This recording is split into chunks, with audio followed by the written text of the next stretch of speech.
रावल, शास्त्री जी, नवीन भाई ने तमाम पत्रकार मित्रों हार्दिक स्वागत है। एक तरफ गुजरात में स्थानिक स्वराजनी लोक चूंटણીઓનો માહોલ છે અને બીજી તરફ દેશમાં ભાજપ અને આમ આદમી પાર્ટી જેવી પાર્ટીઓ લોકશાહી વ્યવસ્થાને મજાક બનાવી રહી છે અને આખા દેશમાં ભ્રષ્ટાચાર અને અવસરવાદની જે રાજનીતિ કરી રહી છે એનાથી લોકશાહી વ્યવસ્થાઓ અને લોકશાહી પરંપરાઓ કલંકિત થઈ છે। જે રીતે એક તરફ ગુજરાતમાં ભારતીય જનતા પાર્ટીનું કટકી કમિશન અને કમલમનું જે આખું નેક્સસ છે એ ખુલ્લું પડી ગયું છે। ભાજપનો ચાલ ચરિત્ર અને ચહેરો ગુજરાતની જનતાએ સારી રીતે જોઈ લીધો છે, ઓળખી લીધો છે અને બીજી તરફ આરએસએસની વિચારધારાથી બનેલી આરએસએસ અને બીજેપીની સ્ટ્રેટેજી મુજબ ચાલતી અને એના જ ફંડિંગથી ચાલતી આમ આદમી પાર્ટીને પણ લોકો હવે ઓળખી રહ્યા છે। આખા દેશમાં 2013ના વર્ષથી જે રીતે લોકશાહી વ્યવસ્થા અને લોકોને છેતરવા માટેનું એક વ્યવસ્થિત સુનિયોજિત ષડયંત્ર ચાલતું હતું કે ગઈકાલે દેશ ને દુનિયા સમક્ષ ખુલ્લું પડી ગયું છે। ભારતીય જનતા પાર્ટીને અને આમ આદમી પાર્ટી ક્યારેય એકબીજાના વિરોધી હતા જ નહીં, ફક્ત દેશ ને દુનિયા સમક્ષ વિરોધી હોવાનું નાટક કરતા હતા અને દેશના લોકોને છેતરતા હતા। ગઈકાલની ઘટનાથી આપણો ઇતિહાસ જોઈએ તો 13 વર્ષ સુધી જે જૂઠાણા ચાલ્યા, જે લોકોને છેતરવા માટેનું એક સુનિયોજિત ષડયંત્ર ચાલતું હતું, એના પરથી પડદો ઉઠી ગયો।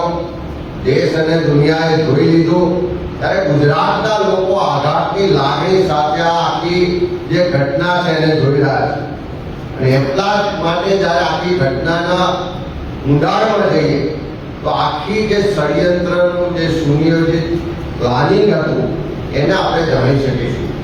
2013માં જ્યારે ઇન્ડિયા અગેન્સ્ટ કરપ્શન મૂવમેન્ટની શરૂઆત થઈ, આ આખી મૂવમેન્ટ એ આરએસએસ અને બીજેપીનું બ્રેઇન ચાઇલ્ડ હતું અને એના અંતર્ગત જ અન્ના હઝારેજીને પ્રોજેક્ટ કરવામાં આવ્યા। પડદા પાછળ કોણ લોકો હતા, શું એજન્ડો હતો, કેવી રીતની આગળની રણનીતિ હતી, કે આખું પ્લાનિંગ આરએસએસનું હતું।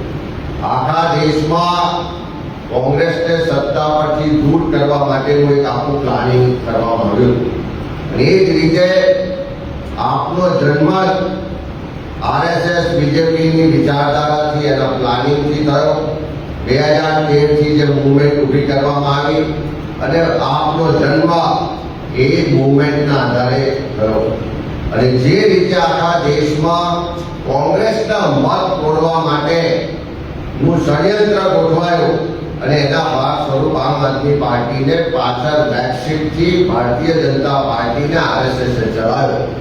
ગઈકાલે જે રીતે જોયું કે રાજ્યસભાના આમ આદમી પાર્ટીના 10માંથી 7 એમપીઓ એટલે કે 2/3 મેજોરિટી પત્ર લખી અને પાર્ટી છોડી હોત તો બરોબર છે, પણ પત્ર લખી અને 2/3 મેજોરિટી એમપીઓ ભારતીય જનતા પાર્ટીમાં મર્જ થવાની જાહેરાત કરે છે। એ આખા દેશ માટે, દેશના લોકો માટે આઘાતજનક ઘટના હતી, પણ ઊંડાણમાં જોઈએ તો કોઈ આજકાલની ઘટના નહીં, પણ પહેલેથી રચાયેલું જે વ્યવસ્થિત ષડયંત્ર હતું એના ભાગ સ્વરૂપ આ કાર્યવાહી થઈ રહી છે। એ જ રીતે ગુજરાતમાં પણ તમે જુઓ કે ભરૂચના સાંસદ ખુલ્લેઆમ સ્ટેટમેન્ટ કરી રહ્યા છે કે થોડા સમયમાં એક સિટિંગ એમએલએ એ આમ આદમી પાર્ટી છોડીને ભારતીય જનતા પાર્ટીમાં જોડાવાના છે, એવું જાહેરમાં મનસુખ વસાવા કહી રહ્યા છે। સૌરાષ્ટ્રના એક ભાજપના નેતા જાહેરમાં ભાષણ કરી રહ્યા છે કે તમે આપના લોકોને જીતાડશો તો થોડા દિવસમાં એ ભારતીય જનતા પાર્ટીમાં જોડાઈ જવાના છે, એમાં કોઈ શંકાને સ્થાન નથી। એટલે ભારતીય જનતા પાર્ટી હવે ખુલ્લેઆમ કહી રહી છે કે આમ આદમી પાર્ટીના લોકો એ અમારા જ લોકો છે અને આવનારા દિવસોમાં અમારી સાથે જોડાવાના. એટલે ભાજપ આખી જે રણનીતિ મુજબ ચાલી રહી છે કે આખા દેશમાં જે રાહુલ ગાંધીજી કોંગ્રેસનું વર્ચસ્વ વધતું જાય છે, લોકો ભાજપથી વિરોધ થતા જાય છે. 2029માં દેશમાં સરકાર બદલાવાનું સુનિશ્ચિત છે. ભાજપને હારનો ડર લાગે છે કે એમના જે બચ્ચાઓ હતા એને પાછા ફરી એમની પાર્ટીમાં જોડી રહ્યા છે અને લોકો છેતરાઈ રહ્યા છે. કોંગ્રેસ પાર્ટીએ છેલ્લા 12 વર્ષથી સતત કીધું કે આમ આદમી પાર્ટીએ ભાજપ આરએસએસ નું બચ્ચું છે, ભાજપની બી ટીમ છે. કોંગ્રેસના મત તોડવાની રણનીતિના ભાગરૂપે ગુજરાતમાં એને લોન્ચ કરવામાં આવી છે. 2013થી તો લોકો ભ્રમિત હતા, પણ 2022ની ચૂંટણીમાં લોકોને સ્પષ્ટ ખ્યાલ આવ્યો કે આમ આદમી પાર્ટીએ ભાજપની બી ટીમ છે. સરકાર વિરોધના જે મત છે, એન્ટી ઇન્કમ્બન્સીના જે મત છે, એને તોડવા માટેનું એક આ વ્યવસ્થિત પ્લાનિંગથી એને સપોર્ટ થઈ રહ્યો. એવા સંજોગોમાં હવે કોઈને પણ આશ્ચર્ય નથી કે આમ આદમી પાર્ટી ભાજપની બી ટીમ છે. બધા જ આજે જાણી ચૂક્યા છે, જોઈ ચૂક્યા છે અને સાબિત થઈ ચૂક્યું છે. અને જ્યારે આ સંસદ સભ્યો મર્જ થયા ભારતીય જનતા પાર્ટી, ત્યારે પંજાબની જનતાને એવું લાગ્યું કે અમારી સાથે વિશ્વાસઘાત થયો, અમારી સાથે છેતરપિંડી થઈ.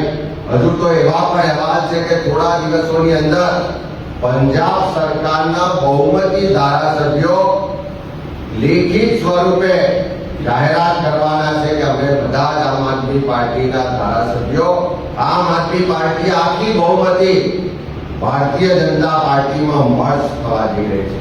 એટલે પંજાબના લોકો તો છેતરાયા, પંજાબના લોકો સાથે તો વિશ્વાસઘાત થયો. પણ હું આ પ્રેસના માધ્યમથી ગુજરાતના લોકોને વિનંતી કરવા માંગુ છું કે તમારી સાથે વિશ્વાસઘાત ના થાય, તમારી સાથે છેતરપિંડી ના થાય, એનું ખાસ ધ્યાન રાખજો. કારણ કે આવતીકાલે જ્યારે આખા ગુજરાતમાં મતદાન થવાનું છે, ત્યારે ક્યારે સરકાર સામેનો બધાને વિરોધ છે. ભારતીય જનતા પાર્ટીના ભ્રષ્ટાચારી શાસનને બદલવું, આ કુશાસનમાંથી લોકોને મુક્તિ જોઈએ છે.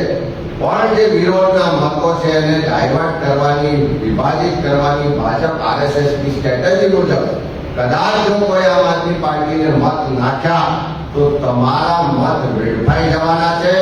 જે વિશ્વાસઘાત છેતરપિંડી પંજાબના લોકો સાથે થઈ, એવી છેતરપિંડી વિશ્વાસઘાત ગુજરાતના લોકો સાથે ના થાય એની વિશેષ કાળજી ગુજરાતના લોકો રાખે એવી વિનંતી પણ કરીએ છીએ.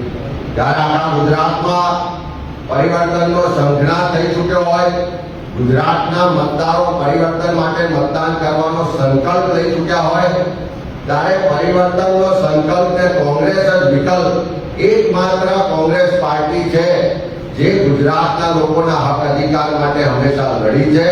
ગુજરાતમાંથી આ ભ્રષ્ટ શાસનને દૂર કરવા માટે હંમેશા અવાજ ઉઠાવ્યો છે. અને આ એ જ કોંગ્રેસ પાર્ટી છે જે ગુજરાતના લોકોના વિકાસ અને ખુશહાલી માટે હંમેશા કામ કરતી આવી છે.